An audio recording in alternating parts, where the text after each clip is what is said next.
আসসালামু আলাইকুম football fans. Football field নোটসে আপনাদের স্বাগতম। আজ আবারও ইউরোপিয়ান ক্লাব ফুটবলের খবর নিয়ে হাজির হয়েছি। চলুন দেখে নেই আজকের হাইলাইটস। লা লিগায় রিয়াল মাদ্রিদ ২-১ গোলে হারিয়েছে রিয়াল সোসিয়েদাদকে। ম্যাচে এমবাপ্পে ছিলেন দুর্দান্ত, এক গোল করেছেন আর দ্বিতীয় গোলের আগে অ্যাসিস্ট দিয়ে দলকে এগিয়ে দিয়েছেন। ১০ জন নিয়ে শেষ করেও ম্যাচ জয় করে তারা লিগ টেবিলের শীর্ষে নিজেদের শক্ত অবস্থান ধরে রেখেছে।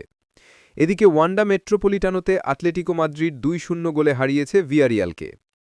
ইংল্যান্ডে বড় জয় নিয়েছে আর্সেনাল, ৩-০ গোলে হারিয়েছে নটিংহ্যাম ফরেস্টকে। টটেনহ্যামও ৩-০ ব্যবধানে উড়িয়ে দিয়েছে ওয়েস্ট হ্যামকে। ফুলহ্যাম, নিউক্যাসল আর বোর্নমাউথও নিজেদের ম্যাচে জয় পেয়েছে।